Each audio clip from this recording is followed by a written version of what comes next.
NBI, hindi makausap si Sara. Ilang beses nang inibitahan ng National Bureau of Investigation sa kanilang hearing si Vice President Sara Suo Duterte para sumagot sa mga katanungan to see if ang sinasabi ni VP Sara sa online press conference sa selda ng kanyang Chief of Staff, Attorney Zuleika Lopez, kung saan isang generational crash out ang nagbunyag ng kanyang mga hinaing.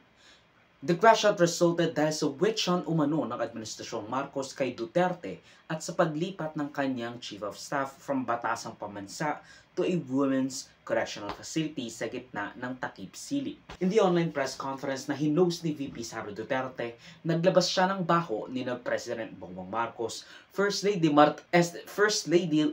Liza Araneta Marcos at House Speaker Martin Romualdez. Pero ang naging highlight ng press conference na iyon, especially sa national at international media, is the fact na sinabi niya ang bing-chilling na revelasyon na may kinausap na raw siya si VP Sara Duterte para ipapatay sina PBBM, Liza Marcos at Martin Romualdez kung siya ay mamapatay or mapapatay.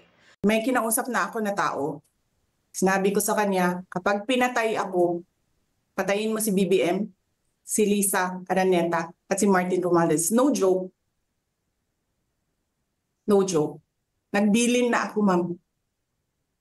Pag namatay ako, sabi ko, huwag ka tumigil hanggang hindi mo mapatay sila.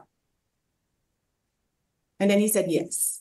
Now, of course, grave threats require grave response from the agency responsible sa mga ganitong bagay.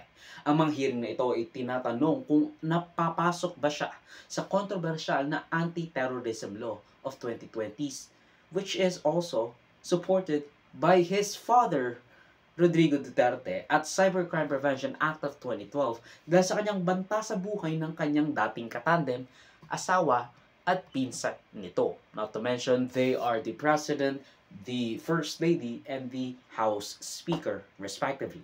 It'll be so funny kung makakasuhan si VP Sara Duterte sa batas na inendorso ng kanyang ama na pinalagan ng maraming progresibong grupo dahil sa iilang mga probisyon at section nito na masyadong vague at usually up for interpretation, which could lead to human rights at constitutional rights abuses katulad ng pagdetene sa mga tao with, no warrant.